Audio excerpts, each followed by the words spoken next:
चलिए बच्चों ध्यान दो। अब आते हैं क्वेश्चन 2 का 3 नंबर पॉइंट। ठीक है, यहाँ ध्यान दीजिए क्या बात है। ठीक है, वही क्वेश्चन है 2 का जो आपको बताया है पहले भी। ठीक है ना, पर क्वेश्चन में क्या कर रहा है इस बात को ध्यान देंगे। ठीक है, अब देखिए यहाँ क्या कह रहा है, रोहन की माँ उससे 26 वर्ष बड़ी है। यानी किससे बड़ी है भाई, सोचने वाली बात है। रोहन की माँ यानी रोहन की जो माँ है वो किससे बड़ी होगी, तो रोहन से बड़ी होगी। किससे बड़ी होगी, तो रोहन से बड़ी है। कितना वर्ष, तो 26 वर्ष बड़ी है। अब कह रहा है क्या, उनकी आयु वर्ष में दिया है, इस बात ध्यान रखिएगा। यदि कह रहा है उनकी आयु का गुणनफल, यानी का गुणनफल यानी जो रोहन की आयु होगा और उसकी जो माँ का आयु होगा उनका गुणनफल बोला है। ठीक है ना, क्या करना है, गुणनफल बोला है। तो गुणनफल कितना है, तो कह रहा है गुणनफल अब से 3 वर्ष पश्चात, 3 वर्ष पश्चात का मतलब हुआ कि बाद हो जाएगी। यानी हो जाएगी कितना, 360 हो जाएगी। यानी इनके दोनों की उम्र 3 वर्ष के बाद, ठीक है ना, गुना करने पर इतना हो जाएगी। तो कहा रोहन की वर्तमान आयु ज्ञात करनी है। यहाँ पे रोहन की क्या करना है, वर्तमान आयु हमको ज्ञात करना है। पर क्वेश्चन में द्विघात समीकरण के रूप में आपको निरूपित भी करना, ये बात ध्यान रखिएगा। ठीक है, तो सबसे पहले बच्चों ध्यान दो, यहाँ बात ध्यान देने की क्या है कि भाई रोहन कितना है ये तो हमको जानकारी ना है, और उसकी माँ ये तो जानकारी दे दिया है कि रोहन जितना होगा उससे उसकी जो माँ होगी वो 26 वर्ष बड़ी होगी। क्योंकि ये क्वेश्चन स्पष्ट कह दिया है कि रोहन की माँ उससे क्या है, 26 वर्ष बड़ी है। यानी रोहन से 26 वर्ष वो क्या है, बड़ी है। ठीक है ना, ऐसे भी देखो ना, कोई भी माँ बेटा से बड़ी ही होती है ना, ये छोटा भी होती है, छोटा भी होती है। ऐसा सुना है आप लोग, नहीं सुने होंगे। ठीक है ना, ऐसा होता नहीं है। जेन्युइन चीज़ है कि माँ बाप बहुत बड़े होते हैं। ठीक है ना, उनका गुण और उनका प्यार दुलार और उनका जो कीर्ति वो दुनिया में कोई नहीं दे सकता है। ठीक है ना, इसलिए कह रहा हूँ। ठीक है, चलिए क्वेश्चन चलते हैं आगे। अब यहाँ ध्यान दो, तो हम मान लेते हैं क्या कि रोहन की उम्र क्या मान लेते हैं, x वर्ष। यदि देखो मैथ एक ही चीज़ है, जो भी कुछ तुमको नहीं दिया हो तो वहाँ पे मानकर ही चला जाता है। कैसे कि मैथ का एक ही रूल है, अगर नई जानकारी है, अनजान है, अनजान जिससे हम जानते नहीं, तो नहीं जानते तो क्या कहेंगे कि क्या है क्या नहीं जानते, उसको मान लेते कि फलना ही है। ठीक है, मैथ का रूल होता है कि मान लो कि भाई है, पर सच में होगा कि नहीं होगा ये जानकारी नहीं है। बाद में पता लगती है कि सच में माने थे, ये बात कहीं कहीं मतलब फुलफिल भी ये हो रही है। ठीक है, चलिए आते हैं हम इस क्वेश्चन पे। तो कहता है क्वेश्चन क्या, चलिए हम मान लेते हैं कि रोहन की उम्र जो होगा कितना होगा। अब देखिए यहाँ से कह रहा है 3 वर्ष पूर्व। देखो बाबू एक और बात ध्यान रखना, जो भी उम्र होती है, जो भी हम उम्र की गणना करते हैं, ठीक है ना, वो कभी भी वर्तमान में गणना करते हैं। ठीक है ना, ये बात ध्यान रखिएगा। यानी वर्तमान में भी हम कोई उम्र को हम मतलब क्या कहते हैं, लेखा करते हैं। अब 3 वर्ष मतलब बाद कहे चाहे 5 वर्ष पहले कहे, जो भी कहे, पहले वाले उम्र जितना भी कहता है उसको घटा लीजिएगा। एक बात दिमाग में रख लीजिए कि पहले जितना भी उम्र जिससे आप वर्तमान में जितना उम्र आपकी है ना, तो उतना जितना उम्र माने हैं उसमें से आप जो पहले पूछता है उसको घटा लीजिएगा, और बाद वाले उम्र जो पूछता है ना उसको हमेशा जोड़ लीजिएगा। एक बात हमेशा ही पॉइंट दिमाग पर रखना है कि वर्तमान उम्र को हमेशा माना जाता है। ठीक है ना कि भूत भविष्य को नहीं माना जाता है। ठीक है, तो ये बात क्लियर हो गई। तो हम मान लेते हैं कि माना, ठीक है ना, माना कि, ठीक है ना, माना कि, ठीक है ना, रोहन जो रोहन है, रोहन की, ठीक है ना, रोहन की वर्तमान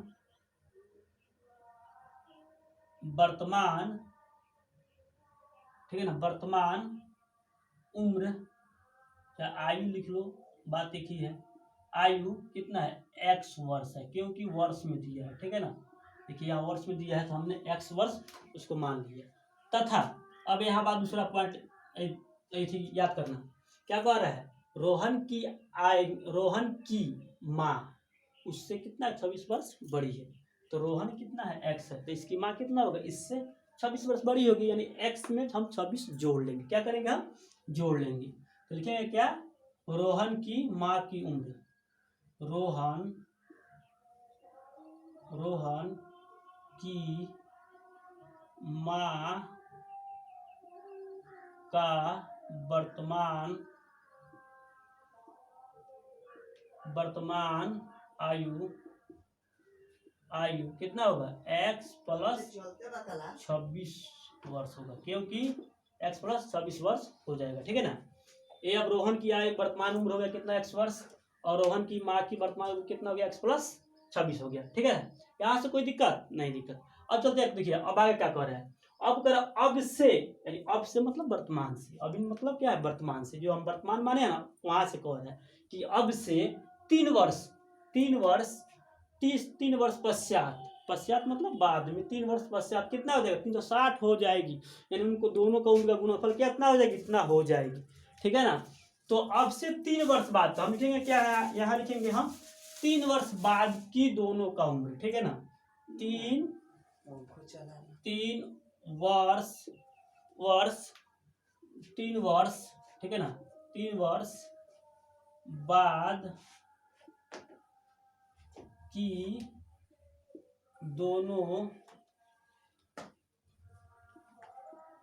दोनों की आयु, 3 वर्ष बाद की दोनों की आयु। अब 3 वर्ष बाद दोनों का आयु क्या रह जाएगी, ठीक है ना। अब देखिए, तो रोहन जितना होगा, एक कितना बोले है ना, बाद वाली उम्र जो भी होगी आप उसको क्या कीजिएगा, वहां पे जोड़ लीजिएगा, कितना हो जाएगा, जोड़ लीजिएगा। 3 वर्ष बाद का है ना, 3 वर्ष बाद का है, तो 3 वर्ष क्या करेंगे हम इसमें जोड़ लेंगे, क्या करेंगे हम जोड़ लेंगे। तो यहाँ लिखेंगे कि रोहन, अब क्या एक्चुअल में क्या हो जाएगा, रोहन का उम्र, रोहन की 3 वर्ष बाद लिख दे का, कैसे लिख दे, रोहन की आयु लिख दे, 3 वर्ष बाद कैसे लिख दे, चलो कैसे लिख देते, समझ लेना सब, ठीक है ना। रोहन की आयु क्या हो जाएगी, यहाँ लिख ही दिया है कि 3 वर्ष के बाद की दोनों का आयु पूछ रहा है, ठीक है ना। तो रोहन की आयु क्या हो जाएगा, अब x अब प्लस कितना हो जाएगा 3 वर्ष, यानी x प्लस 3, यानी इतना वर्ष का अब रोहन हो जाएगा, ठीक है ना। अब उसकी माँ कितना हो जाएगी, रोहन की माँ, लिख देंगे क्या, रोहन की माँ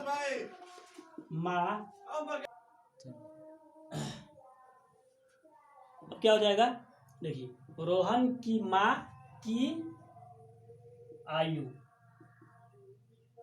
अब देखिए, अब तो रोहन की माँ की जो वर्तमान आयु थी इतना थी, अब इससे वो 3 वर्ष बाद पूछ रहा है, किससे पूछ रहा है, इससे पूछ रहा है। तो इससे हम क्या करेंगे, x प्लस 26 में हम फिर 3 क्या कर लेंगे, जोड़ लेंगे, ठीक है ना। तो ये कितना हो जाएगा, इसे यहाँ पर काउंट कर लो ना, इसे x प्लस कितना हो जाएगा 29 हो जाएगा, 29 हो जाएगा। तो इतना वर्ष की उसकी माँ का उम्र हो जाएगा 3 वर्ष बाद, ठीक है ना। और क्वेश्चन में यही कहा है, ठीक है ना, कि उनकी आयु का गुणनफल, यानी गुणनफल बात आ गई कि ना आ गई, यहाँ ध्यान दीजिएगा, यानी गुणनफल कह रहा है ना कि अब से 3 वर्ष पश्चात, यानी 3 वर्ष क्या करना है पश्चात इतना हो जाएगी, यानी 3 वर्ष के बाद इतना हो जाएगी, ठीक है ना। तो ध्यान दीजिए, हमने भी जो उम्र निकाला है, यानी आयु निकाला है, आयु क्या चीज का है, ये भी 3 वर्ष बाद का है, कितना वर्ष के बाद क्या है, 3 वर्ष बाद का है, ठीक है ना। तो हम क्यों ना इन दोनों का गुणनफल जो दिया है हमको 316, तो हम इसको गुना करके इसके बराबर कर ले, समझे।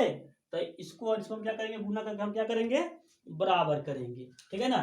तो अब यहाँ से आते हैं हम लोग क्या चीज से, प्रश्न से, ठीक है ना, प्रश्न से आ जाइए, ठीक है।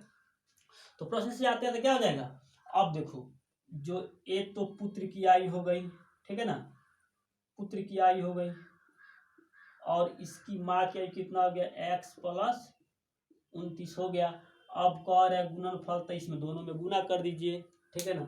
इनका गुणनफल कितना दिया है, तो 300 आपका 60 दिया है, हो गई।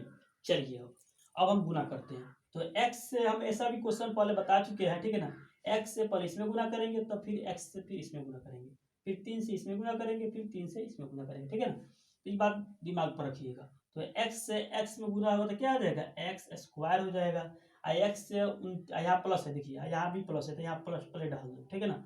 x से 29 में गुना करेंगे तो कितना आ जाएगा, 29x हो जाएगा, ठीक है। यहाँ भी प्लस, यहाँ भी प्लस, तो यहाँ भी प्लस डाल दो, ठीक है।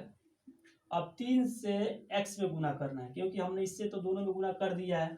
अब 3 से हम ये दोनों में गुना करेंगे, तो 3 से गुना कितना आ जाएगा, 3x, ठीक है ना। प्लस यहाँ भी प्लस, तो यहाँ क्या करेंगे हम प्लस करेंगे, 3 से गुना कर दो इसमें, ठीक है ना। तो कितना हो जाएगा 9 3 का 27 के साथ, और 3 दूना 6, और 6 2 कितना हो जाएगा 8, यानी कितना हो जाएगा 87। देखो ना यहाँ से 9 3 का 27 के साथ, हाथ में कितना हो गया 2 2 हो गया, और यहाँ पे 3 दूना 6, 6 2 8 हो गई। अब आपका हो जाएगा 360, ठीक है। एक स्टेप और नीचे आते हैं, ठीक है। अब यहाँ आ जाओ, अब जुटने घटने वाला इसको जोड़ घटा लो, तो यहाँ तो जुटने वाला है ना, इसको जोड़ लेते हैं, क्योंकि ये भी प्लस में है ये भी प्लस में है। तो 29 और 3 कितना हो जाएगा आपका, हो जाएगा 31x। अब बराबर कितना हो जाएगा 87, इधर प्लस में है ना, इसको इधर भेज देते हैं, क्या हो जाएगा माइनस में हो जाएगा 300 कितना हो जाएगा 60 हो गई, इतना हो जाएगी। चलिए अच्छा 29 और 3 32 हो, यहाँ पे मिस किए हैं, अच्छा 32 हो गई। चलिए अब आ जाइए, अब इसको क्या करेंगे हम घटा लेंगे, ठीक है। और यहाँ पे एक्स स्क्वायर भी छोड़ दीजिए, तुम लोग ध्यान नहीं देते हो, खाली क्वेश्चन हम ही से बना दूंगा सब कि ना, ध्यान दिया करो, सब हम ये करेंगे। चलिए हो गई ना। अब यहाँ आ जाइए, इधर आते हैं, ठीक है। अब यहाँ अब 360 में से आपको क्या करना है 87 को घटा लेना है, ठीक है ना। तो घटाइए कितना हो जाएगा, देखिए यहाँ पे इसको जो करते हैं इधर उतार दो, ठीक है ना। अब कर लेते हैं इधर, तो एक्स स्क्वायर ज्यों का त्यों आपका उतर जाएगा, ठीक है ना। 32 भी ज्यों का त्यों उतर जाएगा, क्योंकि हमको पहले ही क्वेश्चन में बोल दिया कि द्विघात समीकरण के रूप में लाना है, तो 32 हो जाएगी। यहाँ माइनस है प्लस है, तो माइनस वाला बड़ा है, तो माइनस का आपका चिन्ह हो जाएगा। अब घटा लीजिए कितना 360 में से आप 87 घटा लीजिए, तो देखिए इससे कैरी जाएगा तो कितना हो जाएगा 10, 10 में से आपका गया कितना 7, तो कितना आ जाएगा 3, तो यहाँ लिख दीजिए आपका 3। अब तो ये कैरी दे दिया है, तो कितना बचा 5, 5 बचा ना, तो 5 में से तो 8 जाएगी नहीं, तो इससे ही कैरी लेगा, तो कितना जाएगा 15, 15 में से 8 गया तो कितना आ जाएगा 15 में से 8 गया तो आपका हो जाएगा 7, ठीक है। अब बच गई कैरी दे दिया तो कितना बचा 2, तो आपका ये हो जाएगा 2 हो गया। अब बराबर कितना हो जाएगा, यानी आपकी एनसीईआरटी के अनुसार, ठीक है ना, आपका आंसर इतना हो गया, इतना ही दिया होगा, ठीक है ना। X square plus 32x minus 273, ठीक है ना, इतना आपका आंसर हो चुका। पर क्वेश्चन के अनुसार कह रहा है क्या कि हमें रोहन की वर्तमान आयु ज्ञात करना है, तो रोहन की हमने वर्तमान आयु x माना है, तो हमको x का वैल्यू निकालना होगा, ठीक है ना। तो इसके पहले क्या करेंगे हम निकालेंगे। चलिए अब तो आपके एनसीईआरटी के अनुसार इतना आंसर हो गया, पर हमारे क्वेश्चन के अनुसार इतना तो नहीं है, हमको उसका उम्र भी निकालना है। चलिए ध्यान दीजिएगा बाबू, अब क्या करना होगा, हमने कहा था ना इसके जो भी अचर होगा ई वाला, और इधर जितना अचर अपने दोनों को गुना करते हैं, अब गुना कर गुणाखंड करते हैं, तो हम गुणाखंड करके चेक कर लेते हैं कितना आता है, ठीक है ना। इधर वाला मिटका दें, उतार लिए हो ना। चलिए आप वीडियो का क्या कीजिएगा, रोक कर उसको उतार लीजिएगा, ठीक है। चलिए अब आते हैं, हम आगे चलते हैं। तो 273 को हम तोड़ते हैं, तो हमने बताया था किसी भी संख्या के लास्ट में 2 4 6 0 8 रहेगा तो क्या हो जाएगा 2 से कटती है, पर इसके लास्ट में तो है नहीं, तो 3 का रूल बताए थे, इस सारे संख्या को जोड़ो, और जोड़ने के बाद अगर 3 के पार हम यदि आता है तो 3 से पूरा पूरा कट जाता है। तो जोड़ते हैं 7 3 7 10 10 2 12, यानी 3 से 1 कट जाएगी, तो 3 से आप काटिए, तो 3 से हम काटते हैं कितना 9 3 का 27 और 3 एकम 3। अब देखो अब कितना से कट जाएगा, आप जानते हैं कितना से कट जाता है, 13 सतह कितना होता है, 13 सतह 91, 7 से कट जाएगी, तो 13 से काट लो, 13 सतह कितना हो जाएगा 13 सतह 91, कट जाएगी ना, कोई दिक्कत। चलिए अब आपने, अब तो यहाँ कटने वाली है नहीं, कटने वाली है, हमको कितना लाना है 32, तो सोचो यहाँ पे अगर हम 13 39 39 हो जाएगा, और 39 में से यदि हम 7 घटा लें, 7 घटा ले तो हमारा 32 ना आ जाएगा, आ जाएगा ना, आ जाएगा, आ जाएगा। तो यहाँ पे वैसे ही लिख देंगे, हम क्या लिखेंगे, लिखेंगे कि एक्स स्क्वायर प्लस, ठीक है ना 39x माइनस कितना हो जाएगा 7x आई माइनस वाला 273 जो करते हैं लिख देंगे आपको, ठीक है 273 बराबर 0 हो गई ना।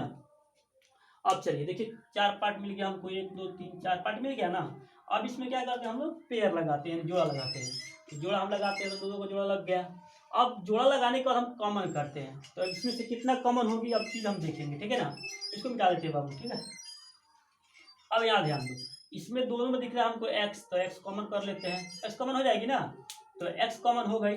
तो अब कितना हो जाएगा आपका, यहाँ बच गया आपका एक्स, ऐसे से भाग करो तो एक्स तो कट जाएगा, तो एक्स बच जाएगा, और यहाँ पे आपका बच जाएगा 39, ठीक है।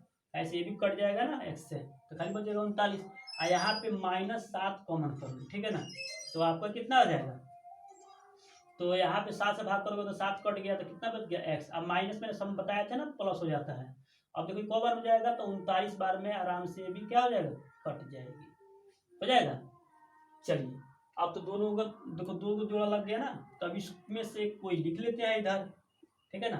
तो इधर लिखते हैं, ठीक है ना। तो x माइनस 39 और क्या हो जाएगा, एगो इसको लगा लीजिए, x माइनस 7 बराबर कितना हो जाएगा, 0 हो गई। अब दोनों गुणनखंड 0 के बराबर होता है, तो यहाँ से यदि कर लेते हैं, यदि, ठीक है ना, यदि x प्लस 39 बराबर क्या होगा 0, तो इधर प्लस में इधर आएगा तो माइनस में, कितना आ जाएगा माइनस में। तो माइनस में किसी का उम्र होता है, तुम जानते हो किसी का माइनस उम्र होता है, नहीं होता है। तो नहीं होता तो क्या हो जाएगा, ये हमारा तो आंसर होगा ही नहीं, होगा नहीं होगा। चलिए अब इधर पर आते हैं, तो यहाँ भी कर लीजिए यदि, ठीक है ना। तो x माइनस 7 बराबर कितना होगा 0, तो x बराबर कितना हो जाएगा 7, हो गया। तो देखो बाबू, हमको खाली कहा है कि हमें रोहन की वर्तमान आयु ज्ञात करना है, तो रोहन को हम x माने थे, तो x निकल गया, तो लिख देंगे क्या, अतः अतः अतः रोहन की वर्तमान आयु कितना वर्ष है, 7 वर्ष है। और यदि वही पूछ देता कि उसकी माँ की कितना उम्र होगा, तो रोहन की उम्र से उसकी माँ कितना वर्ष बड़ी है, 26 वर्ष बड़ी है। तो इसमें क्या करते हैं, हम 26 को जोड़ लेते हैं, तो यानी कितनी हो जाती है उसकी माँ, तो यहाँ पे हो जाता 33 वर्ष, यानी उसकी माँ 33 वर्ष हो जाती, और रोहन होता 7 वर्ष। पर हमको खाली पूछा है क्या, रोहन की वर्तमान उम्र ज्ञात करना है, तो रोहन की हमने वर्तमान उम्र कितना निकला, 7 वर्ष। एक और बात ध्यान रखना बाबू, यहाँ पे किसी भी व्यक्ति का उम्र माइनस में नहीं होता है, यानी घटाव में नहीं होता है, इसीलिए इसको हम नहीं लेंगे, क्योंकि कोई भी उम्र हमको प्लस में ही निकलती है, ठीक है ना, प्लस में ही मान उसका होता है, इसलिए हमने उसका 7 वर्ष ले लिया, ठीक है। चलिए अब नेक्स्ट वीडियो में हम देखते हैं क्वेश्चन नंबर 4 को, ठीक है। चलो।